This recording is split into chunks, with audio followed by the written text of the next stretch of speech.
and how that's impacting the labor movement. And what we're going to hear really is been everything that you're going to hear today is unprecedented. That will be the name of the game, that none of the things that we're talking about have ever happened in the 90 or so years of the current labor law in the US. So I'm honored to introduce Jennifer Abruzzo. Jennifer was until January the General Counsel of the National Labor Relations Board. Jen grew up in Queens, New York. A lot of great people come from Queens, New York. And after attending state university schools in New York, she went to work at the NLRB office in Miami and rose steadily through the ranks of the agency until she became deputy general counsel under Richard Griffin, who's also joining us this morning. That was during the Obama years. During the first Trump administration, Jennifer took a hiatus from her time at the ACT, but came back as the general counsel when she was appointed by President Biden and confirmed by the Senate. During her time at the National Labor Relations Board, Jennifer very aggressively asserted employees' rights under the ACT and sought to improve conditions under the ACT for workers' rights to organize in particular, and also for levying a little more harsher remedies as she could against persons or entities that violated the National Labor Relations Act. And also very notable in her tenure, Jennifer worked across federal agencies, working with the EEOC, the Department of Justice, the Department of Labor, the Consumer Protection Board. So Jennifer worked across the federal government to improve the lives of working people in the United States of America. On January 27th, President Trump terminated Ms. Abruzzo. We're going to hear about her termination. She was terminated by email, along with board member Gwen Wilcox.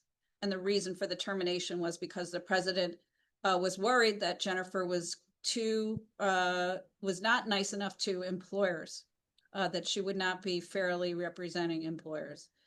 Currently, Jennifer is now a special advisor to the CWA general president and is of counsel at Bush Gottlieb, a firm in California. Richard Griffin, is a kid from Buffalo, New York. Dick went to Yale Law School and Yale undergrad and Northeastern Law School, and he also began his career at the NLRB. All four of us actually began our career at the NLRB. Dick then went to work for the International Union of Operating Engineers, where he served as its general counsel for more than 2 decades. Dick was called to public service by President Obama, and he worked at the NLRB as a board member and as general counsel. When his appointment ended, Dick returned to working as a labor attorney at Bredhoff and Kaiser, where he currently is practicing union side labor law, and you can find him some mornings rowing on the Potomac River. Mark Pearce is my former law partner. Mark is a visiting professor at Georgetown Law Center and is a labor arbitrator. Mark was asked by President Obama to serve as a board member and then chairman of the NLRB twice. He was confirmed by the United States Senate, and he's been deemed by some of his peers as chairman for life. Mark is an amazing artist, and you see behind me the Rosie the Riveter, entitled Black Rosie, that Mark painted. And so that's another one of his many Renaissance qualities that he has. Okay, so let's dive in. Jennifer, this audience has some lay people in it, and maybe you can explain what the National Labor Relations Act is, why it was enacted, and the structure of the agency. Sure. Thanks, Kathy. And it's great to be with this august group. And I'll get into my firing a little later on, I think.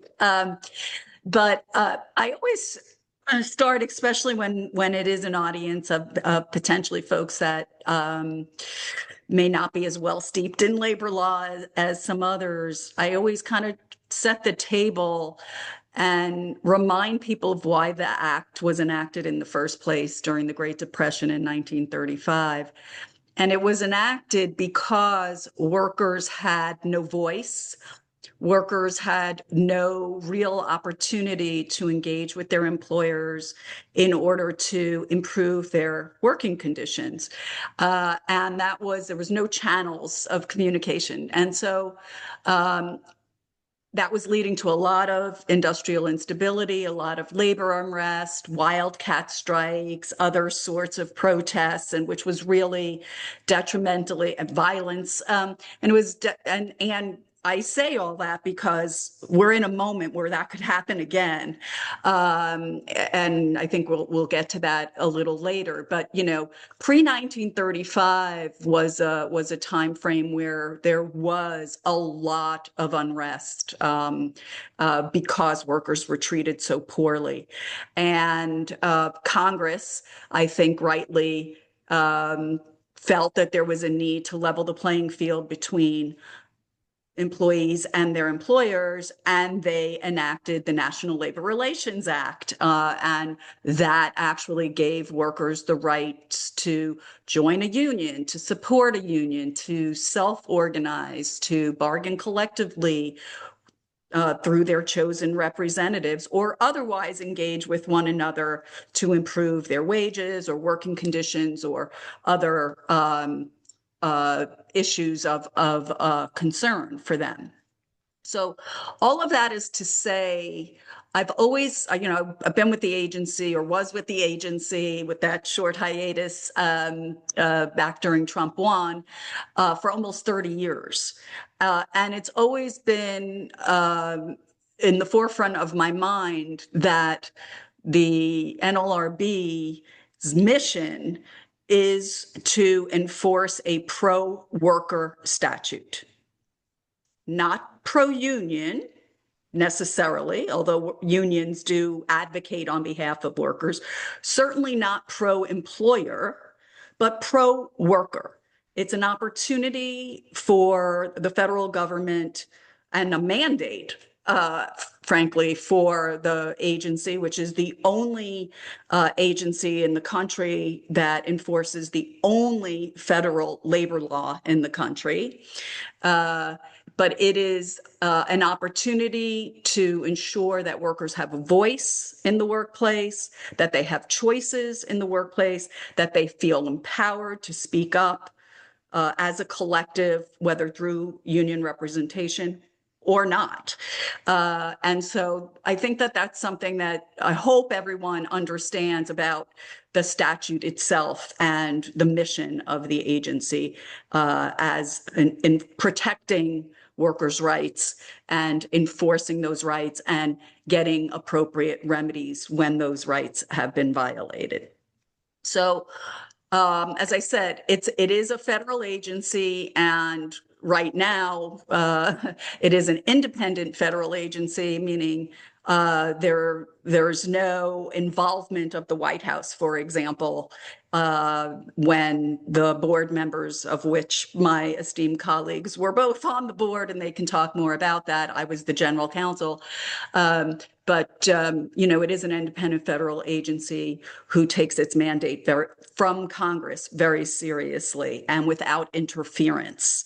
And you've got many, or have had many, subject matter experts on the board, as well as at the general counsel level. In terms of the structure, so all that's to say that state legislation, when it conflicts with the federal legislation, would be preempted by would not be in effect if it conflicts with the federal labor law. In terms of the structure, as I mentioned, I was the general counsel. So there's two parts of the agency. The agency is bifurcated. There's a general counsel side. The general counsel side, which is the vast majority of the agency, as the general counsel, I was the chief prosecutor. We investigated unfair labor practice charges. We conducted elections to determine whether or not workers wanted union representation or not. We litigated cases, settled many cases. Actually, over 95% of cases that we found merit to, we settled in the first instance without having to litigate. There are about 50 little short of 50 offices around the country that the public can go to seek relief. And that's where the majority of our staff is. And the general counsel oversees all of those field offices around the country, including Buffalo.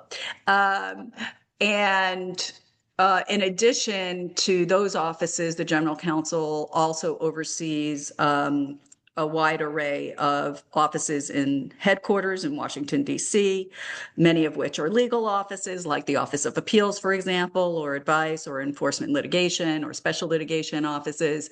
But in addition, the general counsel also oversees all of the personnel and administrative and financial aspects and the daily operation of the agency. The board side is made up of when it's fully staffed, 5 board members, and those board members each have their own staffs, and they are the adjudicators. That's their predominant job, is to make law, and which these 2 gentlemen here did very well when they were board members, and I was fortunate enough to also be Dick's deputy general counsel when he was general counsel.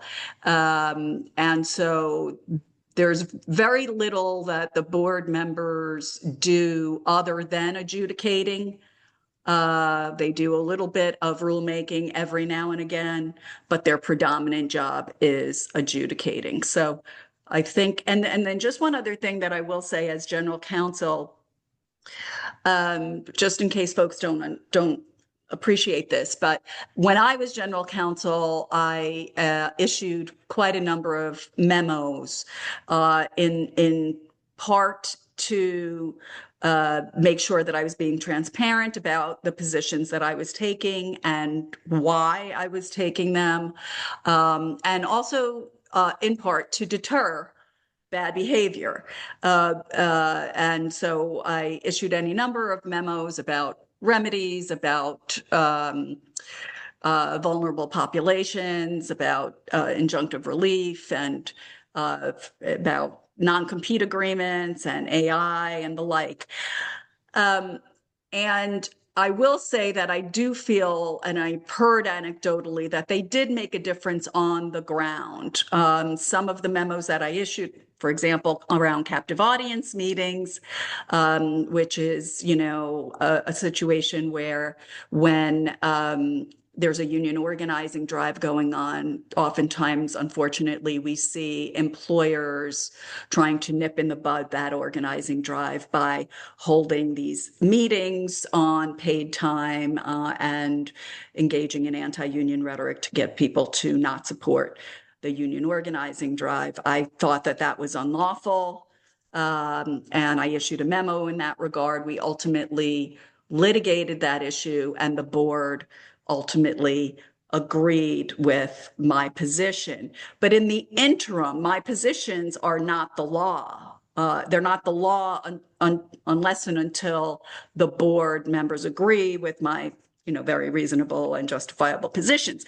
But even after issuing the memo and before the cases came down, it was deterring bad behavior, or it at least made employers in particular rethink what they were doing, review their handbooks, for example, and see where there might be issues with regard to squelching worker voice and overall kind of interfering with the rights that workers have to join together and act collectively to improve their wages and working conditions through unions or not.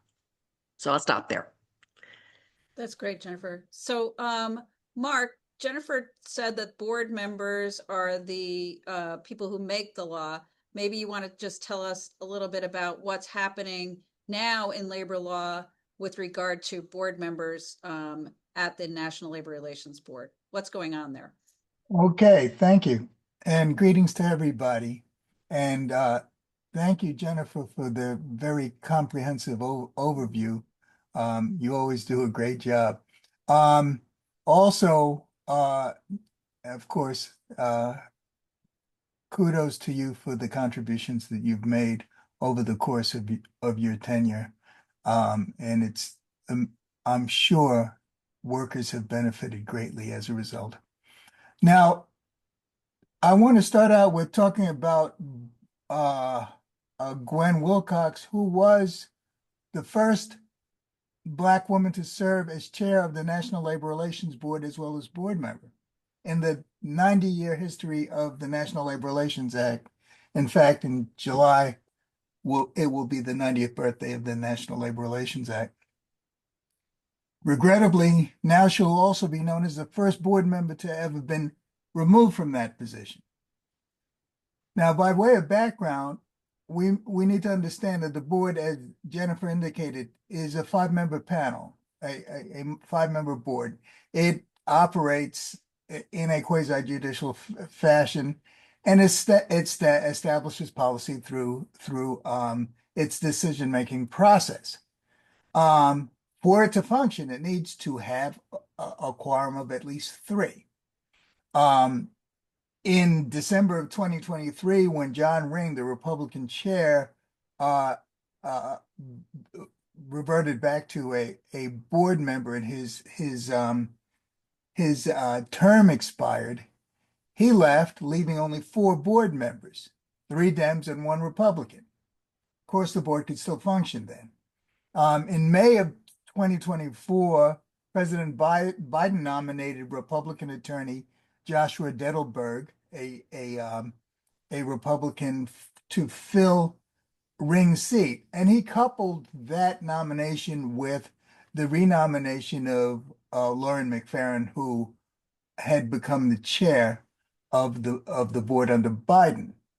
However, in a 49-50 vote, the Senate blocked Chair McFerrin's reappointment.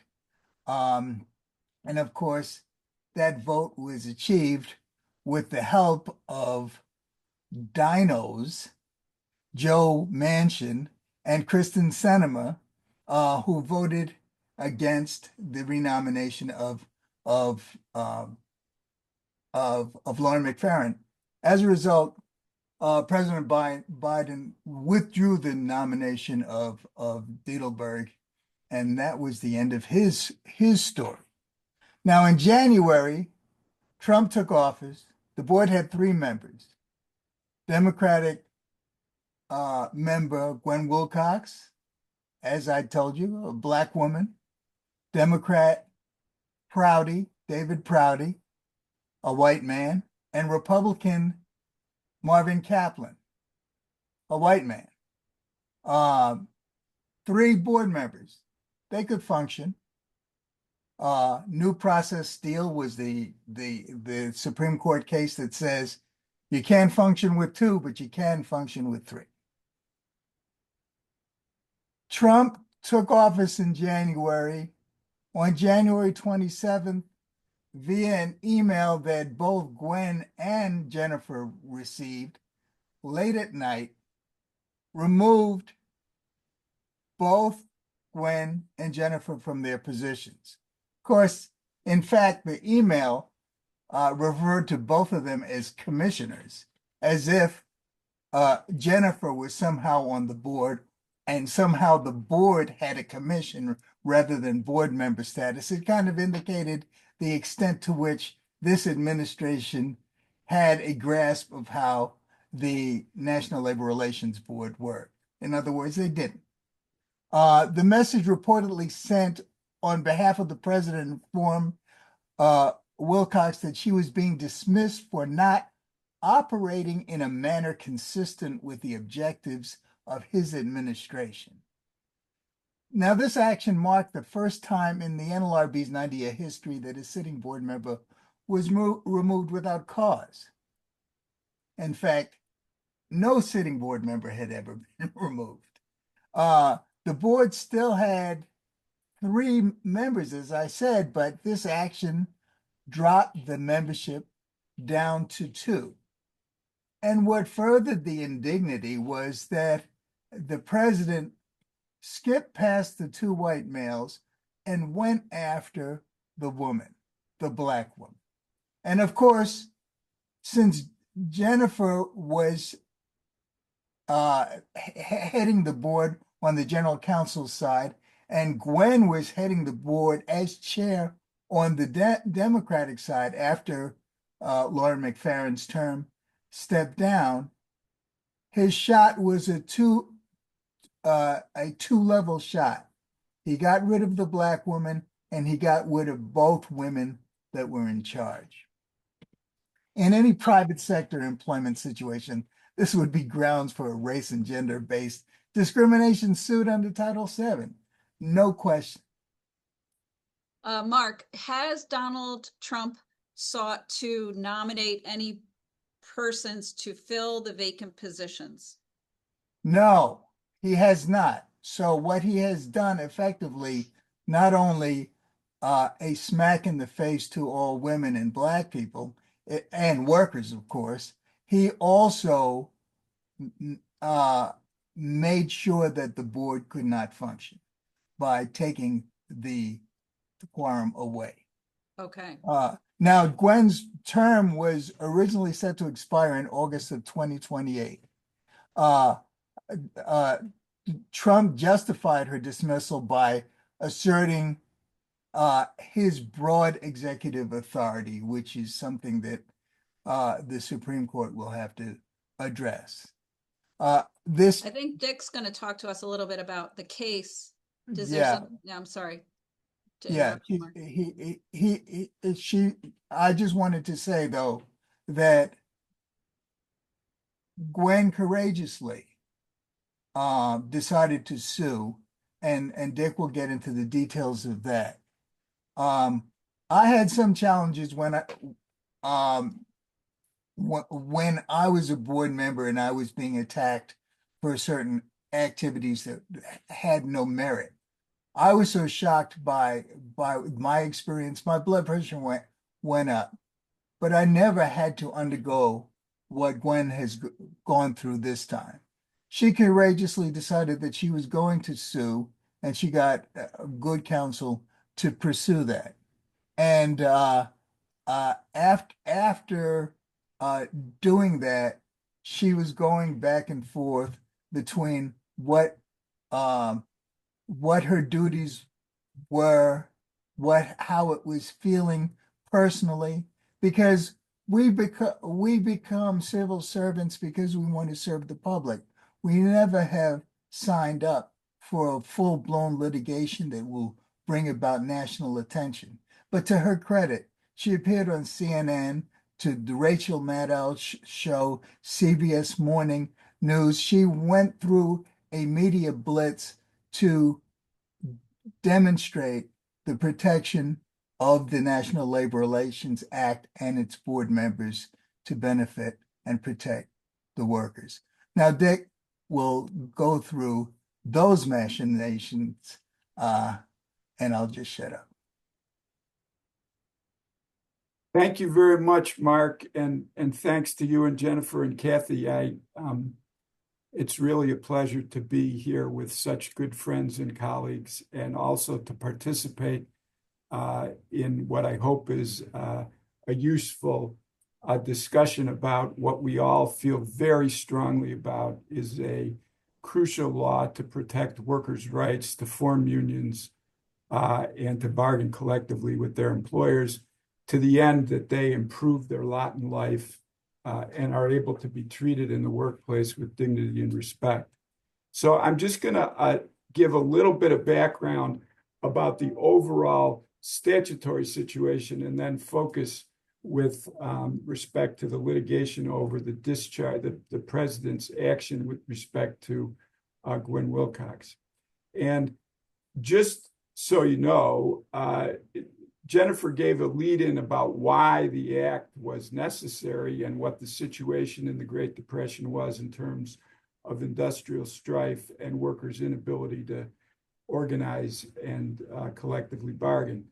In 1937, the Supreme Court addressed that question of the statute and whether or not it was constitutional, because when the statute was passed, there was an enormous amount of employer opposition. And the Supreme Court held that the law was constitutional. And that attack on the statute was primarily about whether or not Congress had the right to regulate interstate commerce. So the primary issue in the case, which was Jones and Laughlin Steel, was about whether or not Congress had the ability to regulate in this area. The court said it did.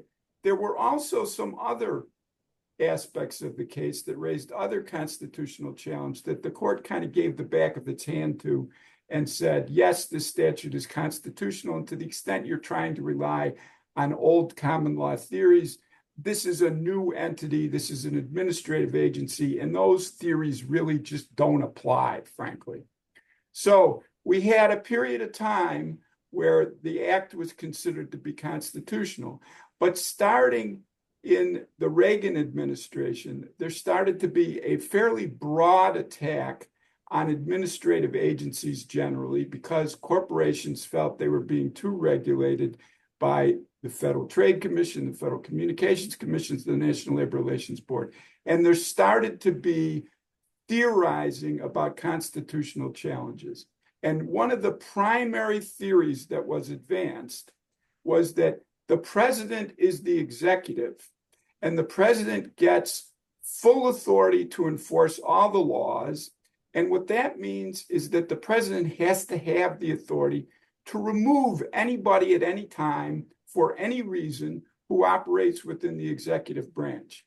And this is called in legal circles the unitary theory of the executive, as though there's one person who gets to chop off all the heads, regardless of how arbitrary or capricious the action is, because that person has been elected.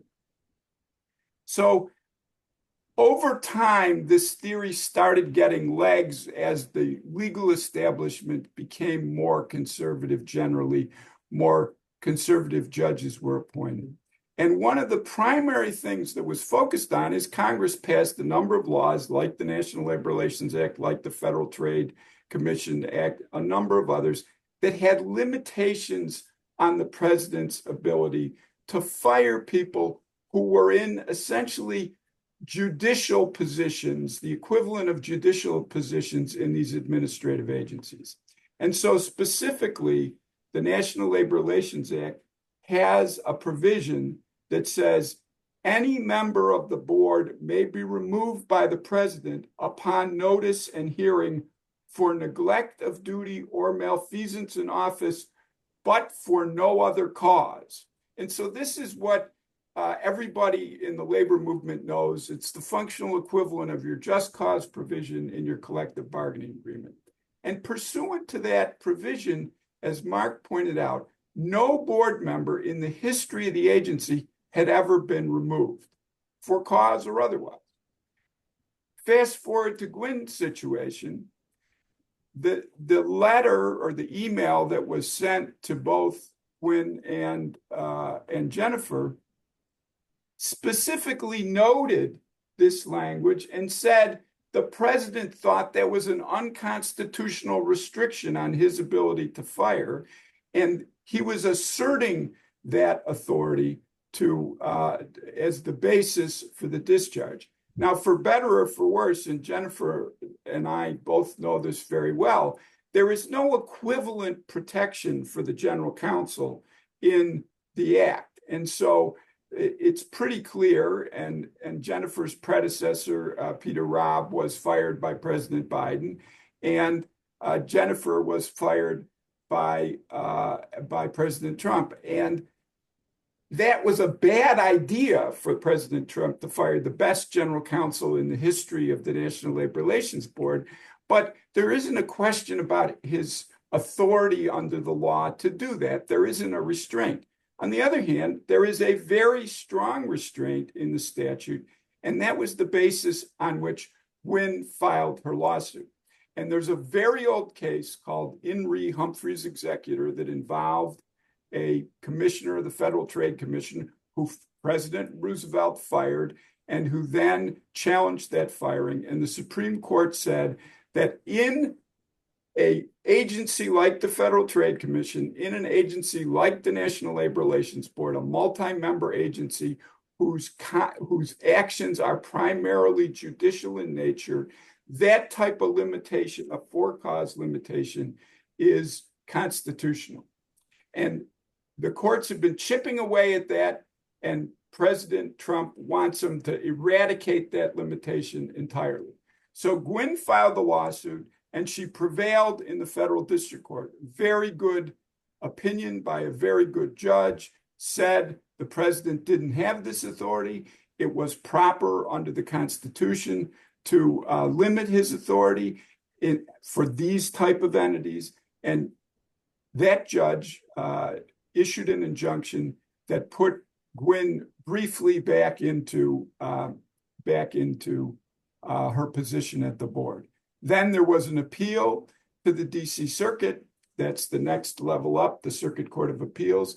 And while the appeal on the merits of the case was going up to the DC Circuit, the government asked for a stay of Gwynne's being put back on the board. And initially, a two out of three member panel of the DC Circuit agreed and stayed, so she was back out. Then Gwynne's lawyers sought a review by the entire DC Circuit, what's called an en banc review, and the full DC Circuit voted 7-4 to put her back and to not stay the district court's action. And so she was briefly back. And then the government sought review in the Supreme Court of the stay, not of the merits, which were still making their way through the process. And the government succeeded in getting Chief Justice Roberts to reinstitute the stay.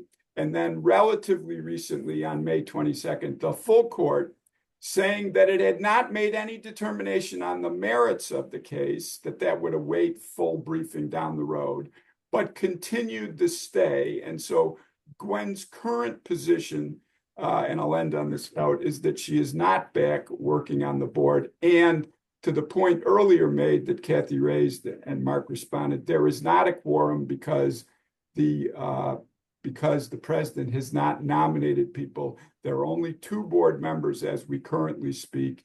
The board at the board level is unable to function. And Jennifer will tell you that doesn't mean that the agency has stopped processing cases.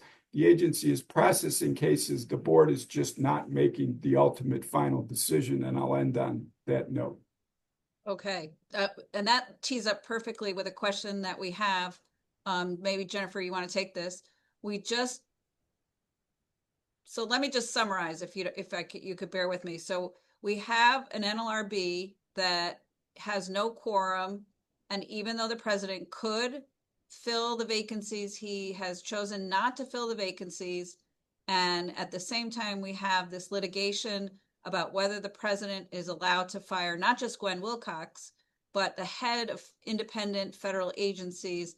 And that has been batted around, where she was fired, then she was put back, then she was fired, then she was put back, then she was fired, essentially. No wonder her blood pressure is high. All right, so the first question, Jen, is we just unionized our healthcare facility. I'm assuming this is an employee, a worker. The company is not coming to the table to negotiate a contract. It's been at a standstill for 6 months. This person is in New Jersey, no movement for us. What are our options to move this forward? Okay, so great question, and it leads to what I wanted to kind of talk through anyway. But I just a couple of clarifying points. One is, it's not only the heads of the agencies. So, this president is looking for absolute power to get rid of any board member or any decision maker in the executive branch for any reason whatsoever. Pretty scary when you think about it, because obviously if this actually comes to pass, the independence of federal agencies, for example, at the NLRB, which has enjoyed independence for a multi-member bipartisan, which is another thing we need to make sure we highlight, boards. We've enjoyed independence for 90 years. as was already discussed. And so that's all a question mark. So it's not only the chair or the GC, but it could be any board member or any commissioner, et cetera. So in answer to the question, and it leads into, the broader sort of question about what are people to do now? Is the board completely non-functional because there's a lack of a quorum?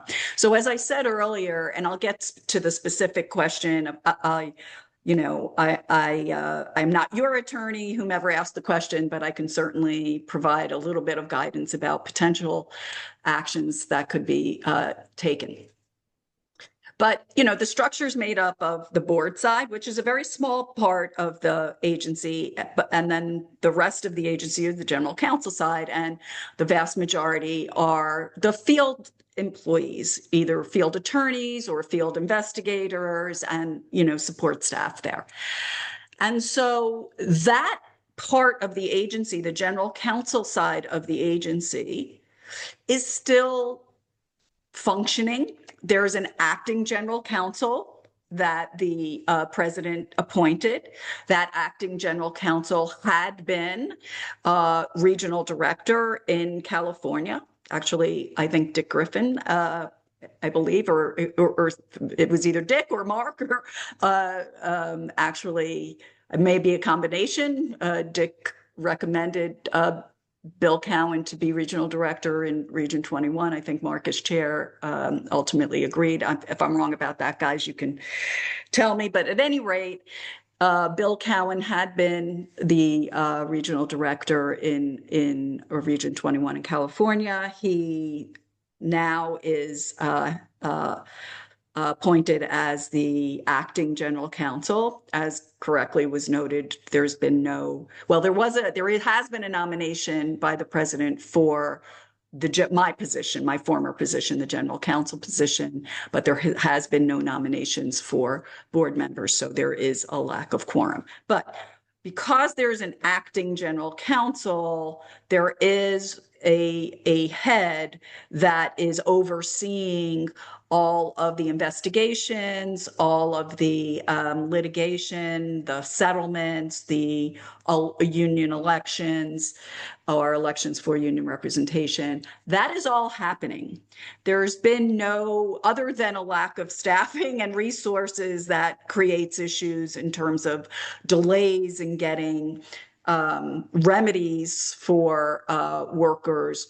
The general counsel side of the House is still functioning, despite the fact that there's no quorum at the board. So what does that mean? It means that if you file an unfair labor practice charge, those charges are still going to be processed. They're going to be investigated. If there's merit to those charges, the regional offices are going to try to settle those cases as they would normally, and they are settling them. If they're not settled, the regional offices will litigate those cases as they have done in the past. Administrative law judges will be hearing those cases during that litigation process. That's all still happening. So same thing for representation cases. If someone files a petition for an election to determine whether or not a majority of voters want a union in to assist them in negotiating with their employers, that's all happening. Regions are conducting elections, and regions are conducting related hearings around those elections. All of that is happening. The issue becomes, if the case is litigated and after the administrative law judge issues a decision, it's going to get stuck at the board because there is no quorum. So the two members cannot issue any board decisions. Now, it doesn't mean that they're not doing anything. I'm not there, so I don't quite know what they're doing, but they've got very talented staffs that I'm sure are at least working up the cases, but nothing can issue until there's at least three members on the board. And similarly with regard to elections now, but many cases settle without any involvement from the board. So, and these certainly will be investigated. So it's not like it's not functioning. On the representation case side, again, regions will conduct elections. Regions will certify a representative or election results, and that will be in effect. It's only unless and until there are objections filed or challenges filed that reach the board that relate to that certification. That's when things will get delayed again because there's no quorum. So, one thing I can say to the person that asked the question is, if you feel that, and it sounds like from what you've said, that your union's been certified and yet the employer's refusing to come to the table, either refusing to recognize this certified bargaining representative, and or just refusing to bargain in good faith with your certified union representative, then you can file a charge over that. That would be, you file a charge saying my employer is unlawfully refusing to recognize and or bargain with my chosen collective bargaining representative, and the regions will investigate those. And if it is a true, what we call a test of cert case, those are priority cases. So that would be investigated very quickly. Now, the problem again will be if we can't get if the regions can't get resolution, and it has to, typically those sorts of things don't even need to go to a hearing. They would go on a motion for summary judgment. If there's no resolution at the regional level, and it doesn't go to a hearing and just goes up to the board on a motion for summary judgment, it will get stuck at the board until there's a quorum. Mark? Yeah, do you want to add to that, Mark? And Yeah, there's a follow-up question on worst case scenarios, or I know that I was asked a question yesterday about there's a vote of doctors in Massachusetts General Hospital, and that the employer sounded like was objecting to the decision and direction of election. Let's just assume those are the facts, and it gets appealed. Now what happens? well, the concern that we have is now with respect to the certification of elections, as Jennifer indicated, life can still go on because in anticipation of loss of quorum, the General Counsel has been delegated and the regional directors have been delegated with the ability to continue to conduct elections, and the regional director can certify elections. The problem and the concern is one that has been highlighted in a case involving Whole Foods, which challenges the certification process by the regional director. And the argument that they're making is that, first of all, their certification is not statutory. This delegation is not statutory, so that can be challenged. And further, there's no right to appeal the certification that the employer has. And if there is no right to appeal, we are not going to honor the certification. So many, as Jennifer points out, many employers are not looking to deal with that smoke and will let things happen.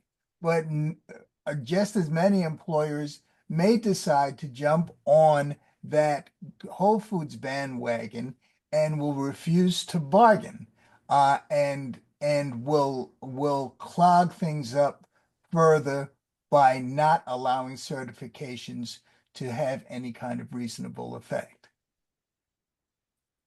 Dick, do you want to add in any, there's a number of questions about this, the worst case scenario for labor law over the course of this administration, how much damage can be done, and how does it play into employers' organizing strategies or those kinds of employer strategies? Well, this illustrates two things. First, it illustrates that at least to date, without knowing what the motivation of the administration is, but just reaching conclusions based on actions, it appears that by not filling the board vacancies and by removing Chair Wilcox, the administration was looking to disable the agency at the board top part.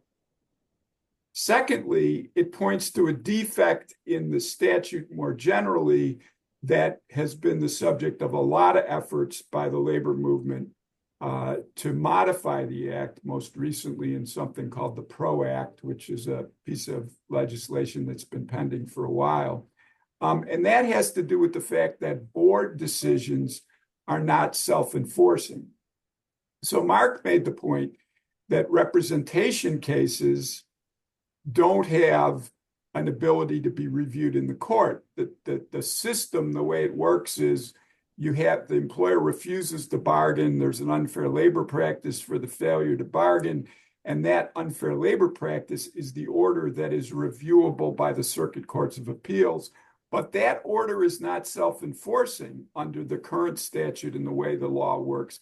You have to go into the Court of Appeals to get an enforceable order. The agency does, or the entity, the employer challenging to have review of the board's decision. So there's a current defect in the way the administration is not administering the act by not appointing relevant people. And B, there's a defect in the statute as it currently exists that board orders aren't self-enforcing. So the combination of those two things to worst case scenario is if you don't get a board that can find a failure to bargain unfair labor practice that is then reviewable in the courts of appeals, it is very difficult to get a legally enforceable order against the employer to make them bargain as a legal matter.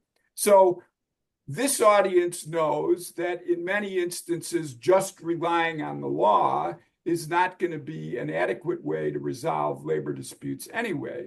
You have to take direct action, or you have to engage in certain other types of pressure tactics that will bring the parties to the table without the need for the legally enforceable order. That's always been the case if you wanted to get a timely result, because this process takes too long and you're not going to get a timely result out of it. So the labor movement has developed tactics over the years to push people to the table using economic pressure, boycotts, picketing, leafleting, etc. Those tactics become front and center in this legal environment because it's going to be very difficult to get a legally enforceable order when you can't even get a board quorum to make a decision, much less take the case to the Court of Appeals and get it enforced. So that would be what I would say the worst case scenario is you're not going to get legally enforceable orders. And so what you need is to ramp up the tactics that you know have always been the effective tactics to bring employers to the table. And just we need to be reminded that, as Jennifer said at the outset, the reason why the National Labor Relations Act was created was to bring about labor peace. When you don't have a functional National Labor Relations Act, the workers took remedies by job actions, being out in the street, doing what they can in order to bring the employer to the table. And if that is what is being mandated by this inaction or these overt measures by this administration, that is what's going to materialize, I would submit. Okay. So it seems like if employers want to, they can refuse to bargain and nobody can force them to with current state of affairs. Is that a good summation? Well, legally. But you know, to the points that both Dick and Mark made, you know, there's many other ways to pressure employers successfully to come to the table, not only job actions or withholding labor or withholding purchasing power and getting consumers and shareholders and others involved, but also, the court of public opinion and the reputational harm. We should not underestimate the, concerns that employers who tout that they are great employers that treat their workers well, that don't want that sort of narrative to be harmed by inconsistent actions, such as not respecting their choices and bargaining in good faith with their chosen representatives. And I was going to say basically the same thing that Mark said earlier, and why I said, let's remember the pre-1935 era, because what we're looking at, I think we all agree on this, is, workers are going to take matters into their own hands. I mean, workers are empowered. Workers have power, and they're not going to sit back and let others, speak for them or squelch their voice and their power. And we're going to see, I believe, more violence and more conflict. And that's going to, detrimentally impact the economy as it did back in the pre-1935 era. Yeah. Okay. Yep. All right. I wanted to switch gears, Mark, but go ahead. Sorry. Okay. Well, can I talk about the coalition for a democratic workplace and what they're doing? Because what they're doing is demonstrating that they're not students of history at all. The Coalition for a Democratic Workplace is a group of over 600 businesses and trade organizations, including the U.S. Chamber of Commerce, the National Association of Manufacturers, the National Retail Federation. They all sent a letter to the U.S. Attorney General, Pam Bondi, requesting that all the significant Biden era decisions be overturned. And we're talking about the captive audience decision, the decision that says if an employer tells people that they would not have direct access to management if they vote in a union, that would be illegal. The decision that says Black Lives Matters, messaging on an apron constitutes protected concerted activity. The decision about remedies and foreseeable remedies, as well as many other very significant decisions. They're asking that all of this is unconstitutional and that the president should just overturn that by fiat and it not be followed.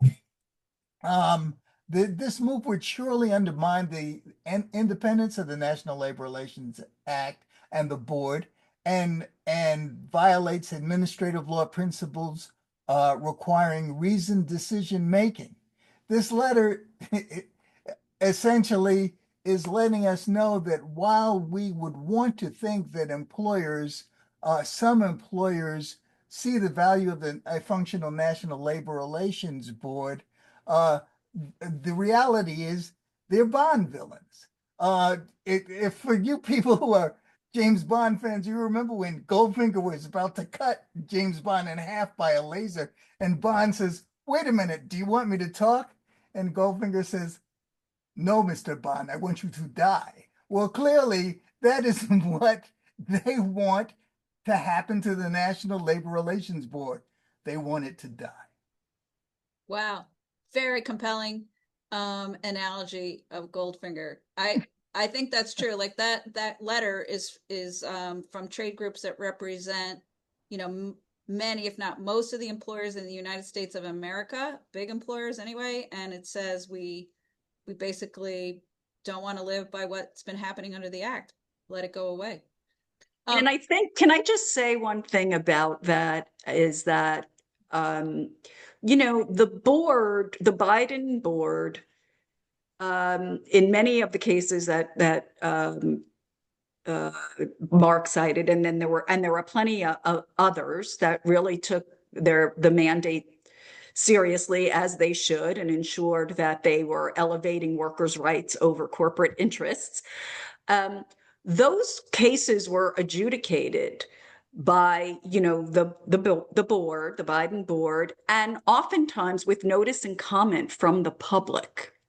And so you're looking at this coalition, ironically called the Coalition for a Democratic Workplace, made up of over 600 employer organizations, in essence asking telling Pam Bondi somehow that she has the power by fiat, as Mark said, to just undo what has been adjudicated after full consideration of comments from the public, to just wave a magic wand. And again, it goes to this absolute power that this president wants to have, to basically say, if I don't like something, I'm just going to get rid of it.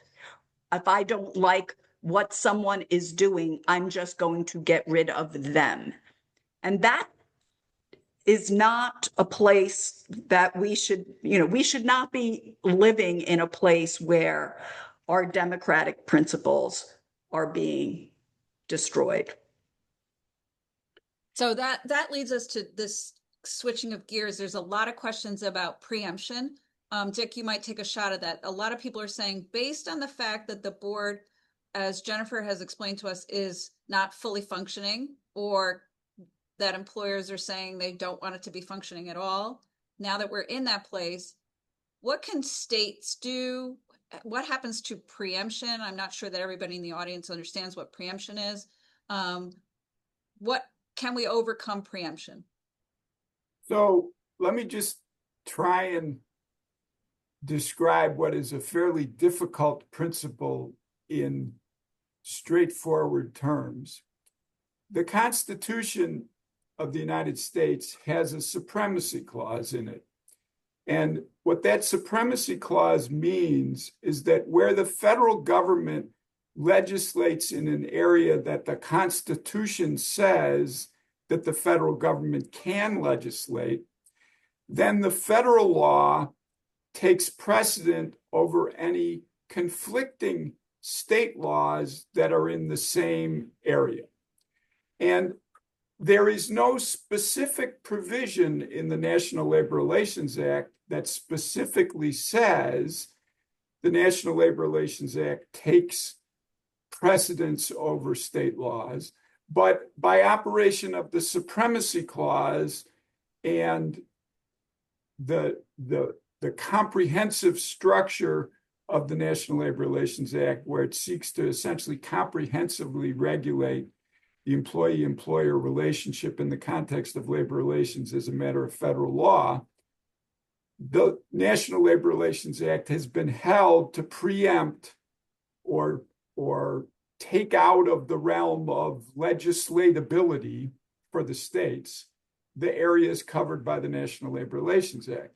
And it's even trickier than that, because there's an aspect of preemption doctrine that says that there are certain places that Congress, when enacting the National Labor Relations Act, decided to leave free of regulation, and that because the act kind of occupies this field, and because there are areas that are supposed to be left for freedom of play of economic forces, states can't regulate in that area either.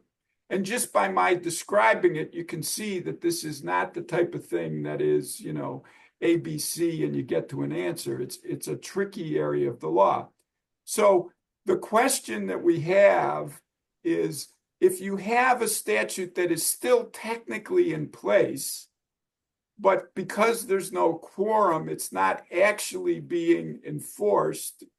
Now, the General Counsel is still operating. The General Counsel is still issuing complaints. The General Counsel is still settling cases. So it's not like the act is being completely not enforced, but the final ability of the agency to come to a final adjudicative resolution and then get that enforced in the courts of appeals is not there. The question is that enough to allow the states to legislate? And my own view is that I think if that was tested, the presence of the statute and the possibility of the president to activate it by appointing people and getting them confirmed in the Senate would mean that there still is a preemptive force to the federal statute. It hasn't been written off the books. It hasn't been, even if it's been in fact disabled, it has not been done away with completely.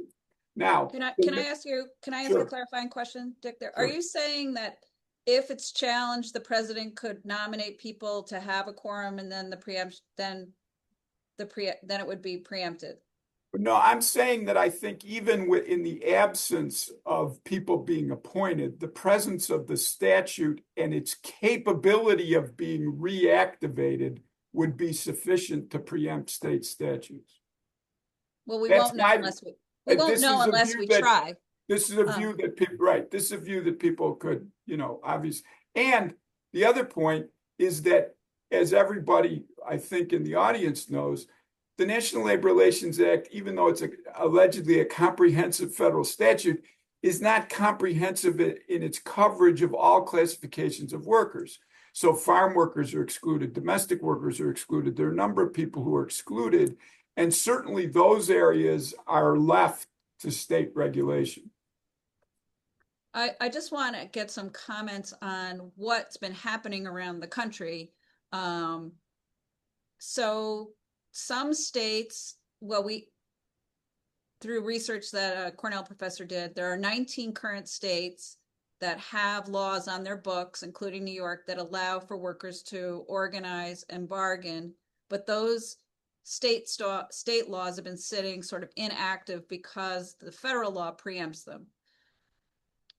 Now, in the face of what's happening in the federal government, there are states that are moving legislation forward to allow their private sector workers to organize and bargain, such as California, Illinois, Massachusetts, Oregon, and others. And so I just want to get your feedback. Maybe we'll start with you, Jennifer, about what's your impression about whether those laws, whether that's a meaningful thing to do to change the laws in the states. Yeah, I mean, I'm going to echo what you said, which is we won't know until we try. And I do think if the board, the agency as a whole, as a decision-making body, is non-functional, then in essence, one could certainly argue that that whether successfully or not is something different, going to Dick's point, but one could say there's no preemption, and states then have to and should be using their police powers to protect their citizens. Protect the health and safety of their citizens at workplaces, for example. And one way to use those police powers is to ensure that their constitutional and statutory rights to free speech and free association, which includes the rights to organize and collectively bargain, are ensure that those can happen, that their citizens can actually exercise those rights in a meaningful way. And as they cannot do that at the federal level in any meaningful way because of the lack of the quorum. And so, as you pointed out, there's a number of states that have, come up with some draft legislation along those lines of protecting their citizens' rights, constitutional and statutory rights, and I think it's worth arguing that there is a lack of a functioning agency that protects the rights of those that are covered, as opposed to domestic workers, agricultural workers, independent contractors, and the like, who are not covered under the National Labor Relations Act, and states have free reign to enact legislation along those lines to protect those citizens. But I do think it's worth states trying and arguing that it's not preempted, because otherwise their citizens, they can't protect the rights of their citizens to organize and collectively bargain or engage in their constitutional right, the First Amendment rights to free speech and free association. So, Kathy, I just want to be clear that what I said before, in no way do I disagree with Jennifer about whether it's a good idea to press the state laws. I also just want to note that there is a growing number of members of the Supreme Court who question the idea of preemption in the National Labor Relations context in the first place. And so there are at least three, I think, justices of the Supreme Court, Justice Thomas, Justice Gorsuch, and Justice Alito, who really have a view that perhaps the whole body of federal preemption, at least with respect to the National Labor Relations Act, is just not good law and should be overturned. So the issue of preemption, depending on which side of the equation you're coming at it, you may find there may be a consensus with respect to cutting back on preemption from unlikely bedfellows. So there are some, you're saying that there are some instances, or you can see a path to the state laws being allowed to exist that would allow for organizing and bargaining under a state statute. Certainly in the areas that Jennifer mentioned, where the NLRA doesn't preempt, and then if it turns out that the argument that an ineffective board is the functional equivalent of a non-existent ability to enforce rights, if that argument prevails, then if you have a broadly drafted statute, people could use that in the state. The argument in favor of maintaining the national statute is you don't want to split the country into the states where some people have rights and some people don't, depending on the nature of the state legislature. The analogous thing in public sector is there are many states with very strong public sector collective bargaining, but there are states where there's no public sector bargaining allowed at all. And so I may be Pollyanna here, but I would certainly prefer to see a strong, vigorous, reinvigorated federal statute as opposed to a patchwork of states where you have some states with good legislation and some states with non-existent or horrendous legislation. And so, but in the moment, it certainly makes sense for people in those states who want to, protect people's rights and work to effectuate people's ability to organize, to pass state statutes that are as helpful as possible. I concur with both points, particularly the second one, the decentralization of labor law for as a permanent matter would just lead to fragmented protections, reduced worker power, and increased instability rather of the labor market.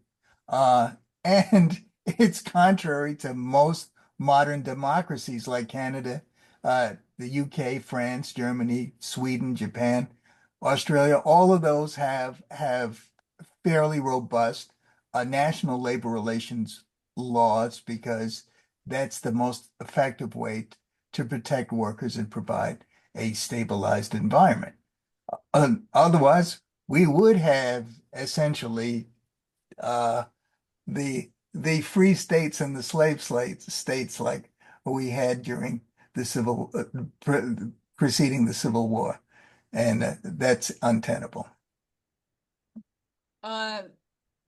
Interestingly, in Canada, right, the different provinces have different labor laws, and it's allowed for sort of a robust, and their labor laws change a lot, unlike ours that's sat stagnant for 90 years. The thing, not to get sidetracked on Canada, but the thing about Canada is that part of a parliamentary I'm system. not sure you're hearing me. Oh, We are. Sorry. Okay. Just real quick on following up on what Dick said. The one issue with obviously we enforced and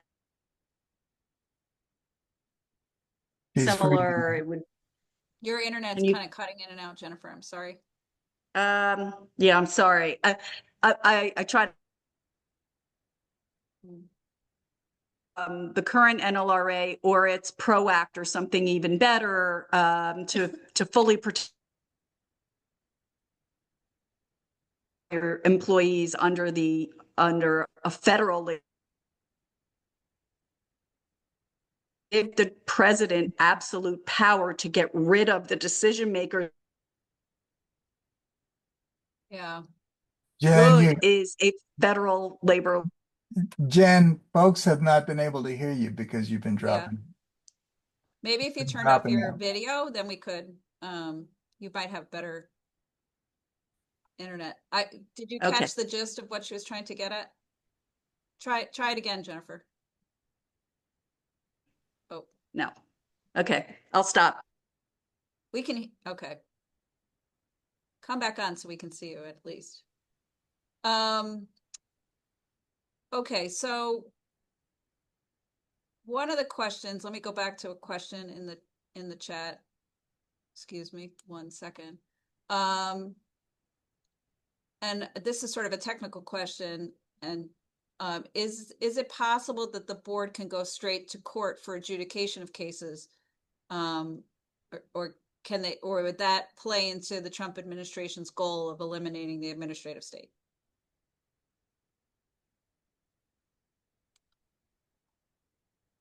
The statute the law provides for certain types of seeking temporary injunctive relief while going into court and seeking an order from the federal district court to maintain the way things were before the unfair labor practice occurred, or return them to that state. They're called Section 10J injunctions. And that authority is still there. It's been delegated to the acting general counsel, and the acting general counsel can seek interim injunctive relief. But if the board were to try and go directly to court, I don't think the courts would entertain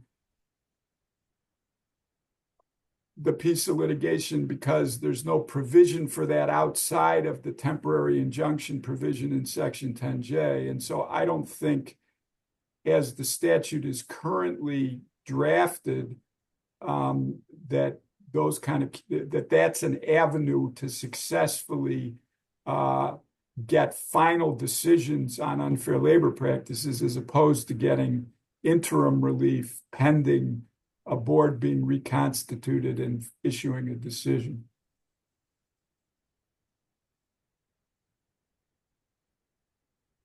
Mark, did you want to? Well, I agree. And of course, it also causes me to wonder as to how effective something equivalent to a writ of mandamus would be if the president continues to not nominate individuals in order for us to establish a quorum. And a writ of mandamus would essentially be a legal process to force an entity to act in accordance with what the law has provided. There was some talk about that during the course of the oral argument of in Gwen's case before the district court judge, but I don't know whether or not there's a real appetite by this judiciary to consider that. What do you think, Dick?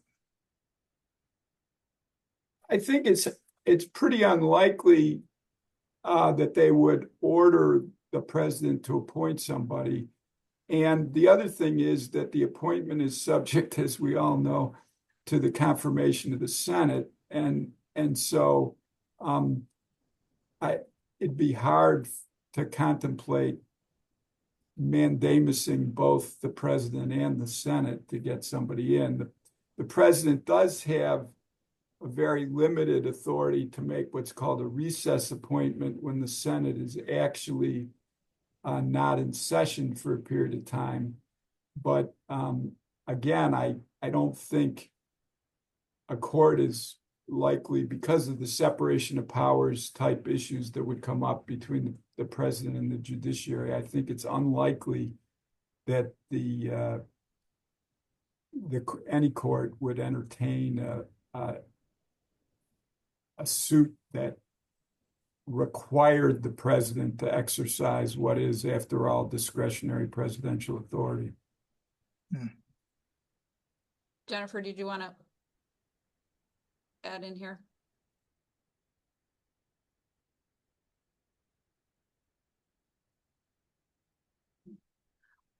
There's a question in the chat about torts, and how are torts actions against employers impacted by the National Labor Relations Act? Dick, do you want to take a stab at that? They're generally preempted. And that's one of the arguments that, although witness Mark's point about the letter from the Coalition for a Democratic Workplace, but one of the things that is a benefit to employers of having a federal statute that preempts state tort actions is precisely that most employee tort actions against employers are preempted by the National Labor Relations Act. And so if it were to go away, that's one of the downside risks for employers, that they'd be subject to tort actions to the extent that those actions aren't separately preempted by state workers' comp statutes, which is a whole nother area we don't need to get into today. But yeah, tort actions are precluded at this point. So that would mean that without that, can you give us an example of how that would play out? Well, sue your employer for what? Well, if you sue your employer for intentional infliction of emotional distress because they fired you arbitrarily, for example, that's one type of lawsuit that is likely to be responded to by the employer currently with a motion to dismiss based on preemption under the federal law. If the federal law wasn't there and there was no state law, I mean, there are states where you have comprehensive state statutes that would probably preempt that as well if there was a comprehensive state labor relations statute. And there's also state workers' comp laws that limit the type of tort case that you can bring against your employer. But setting all that aside, to the extent that the National Labor Relations Act was not there, that would not be a basis for an employer defending the tort suit, raising preemption. Okay. The other thing to know is there's a separate statute called the Norris-LaGuardia Act that prohibits federal courts from enjoining, except in very limited circumstances, issuing injunctions to stop or to take sides in labor disputes. And if the National Labor Relations Act was not in place, the Norris-LaGuardia Act would still be in place. So there wouldn't be federal court jurisdiction to stop strikes and things like that. So there are people who argue that you'd be better off in the labor movement just having the Norris-LaGuardia Act protecting you from federal court injunctions of direct actions and not worrying about the National Labor Relations Act. It's not my view, but it is a view that. It might be the view of one question was, where's the IWW when you need it? So that if there is no National Labor Relations Act, there still is a statute that allows employees to go on strike, essentially. You muted yourself there. You muted yourself, Dick. It prohibits the federal courts from enjoining the strike. Stopping your, Yeah. Right. And Mark, there's been a few questions about how can workers protect themselves, or what advice do you have for them in this landscape where we have an NLRB that has no quorum, that you won't get a final decision the way things stand right now? What advice would you give to workers who want to organize and bargain with their employers?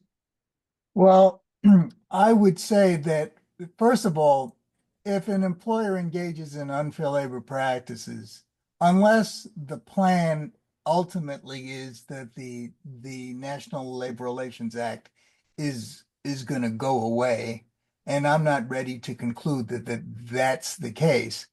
If there are unfair labor practices, charges need to be filed. Those charges that have been filed are not going to go away. And ultimately, when it does see the light of day, there's going to have to be a reckoning. Now, that's a small solace for folks who are waiting for things to materialize over years and so forth. But the other factor that comes into mind is if you're trying to organize, and as many listeners might recall, you have if you picket to organize, or you strike to organize, generally there's 30 days that you have before you have to file a petition.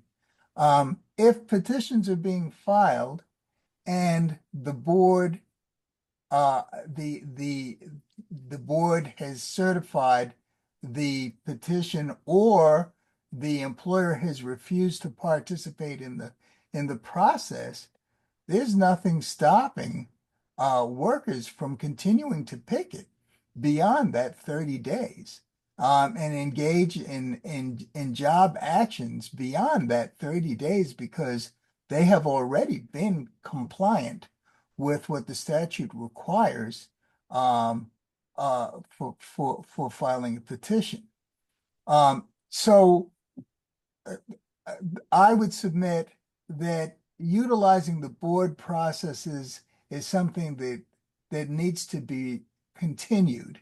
But utilizing one's rights to age in collective actions to a large extent is necessary, because what is going to have to be presented not only to the employer but to the public is the fact that there is a need for a entity to bring about labor peace and to resolve labor strife. So in other words, continue using the board, but also use your other things at your disposal, such as picketing and striking, etc. Yes, definitely. Okay. And I'm just curious about whether this group thinks, we have like 5 minutes left, whether you think it's the strategy of this administration to keep the board without a quorum until the end of the term.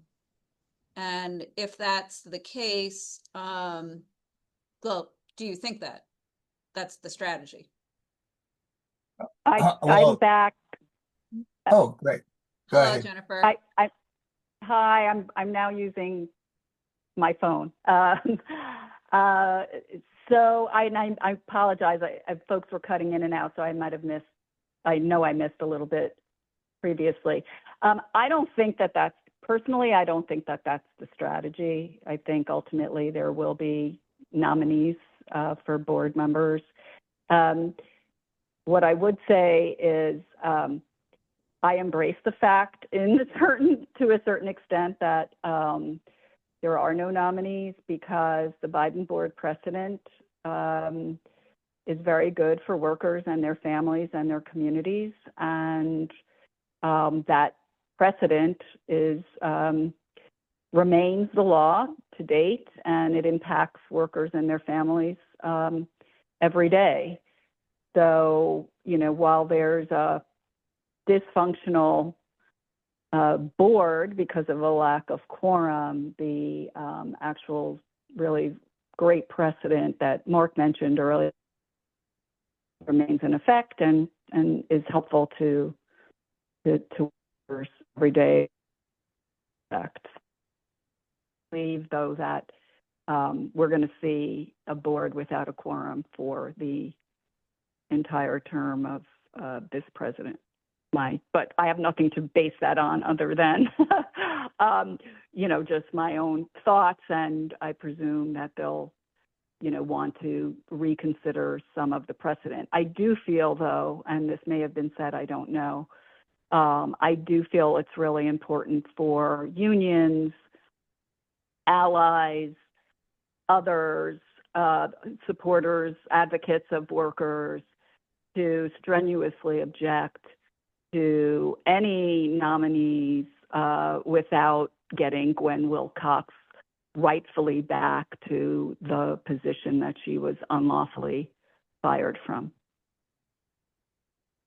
And Mark and Dick, can you predict whether you think the Trump administration's strategy includes keeping the board semi-paralyzed without a quorum? Well, I think what's more likely, I agree with Jennifer. I don't think that that's likely. I think that at some point there will be nominees. I also agree with Jennifer that at least I think the right position is that nobody gets approved by the Senate until Gwen Wilcox is back in her position and gets to serve even if the NLRB rules against them? Pardon me? Even if the Supreme Court rules against her? Well, that it's likely not to be decided until the fall, and who knows when and if the president will nominate people. But what I do think, and this is something that we haven't talked about at all, is that I think people are aware of the so-called Department of Government Efficiency, DOGE, which has been eliminating vast swaths of the federal government completely arbitrarily. And there are DOGE employees who have been detailed to the NLRB. And so what we don't know is, separate and apart from the issue of presidential nominees and board members, whether there will be a defunding or a reduction in force or mass layoffs or closing of regional offices, all those kind of things. We don't know if that's going to come about as a result of the Department of DOGE. So there's different ways that the administration could seek to limit the effectiveness of the agency. The agency, as Jennifer already knows way better than I do, the agency has been underfunded, understaffed. It currently has a quarter of the people, or 3/4 of the people that it used to have. It's down more than 25%. So, and that results in delay in getting cases done, even under the best of circumstances. So I think there's that issue to keep your eye on, as well as the appointments issue. Okay. Last word for you, Mark. Well, I think that the initial strategy of the president that has put into the forefront is to establish this unitary authority.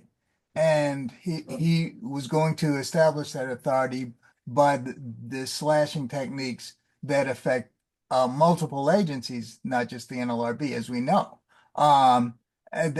So irrespective of what the agency does, the objective is to establish this unitary authority, and I do not have a good feeling about what the Supreme Court is going to do with that question.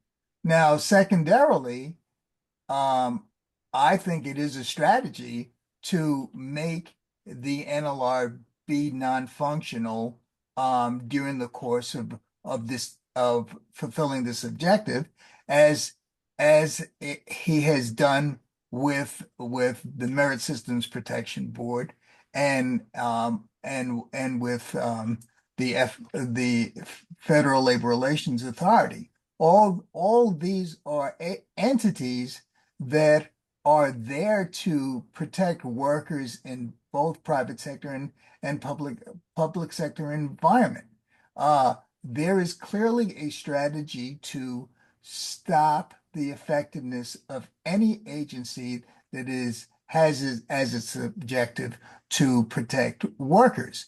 And will that ultimately mean him deciding to nominate his own people? Sure, he would, and he could have.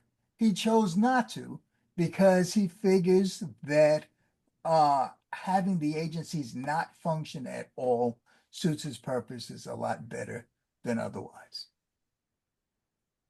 Okay. Well, we're at time. Jennifer, do you want to make a closing remark since you were the person most recently terminated by President Trump? Well, maybe not. Okay. I just want to thank everyone for coming and your time. Mark, Dick, and Jennifer, I really appreciate you giving us the time to let us know about what's happening. And just for the audience sake, what's happening today doesn't mean what's going to happen tomorrow. Stay tuned and keep your ears and eyes open to changes in labor law and its effect on the tens of millions of workers in America. All right, thanks everyone. Thanks for a good audience chat too.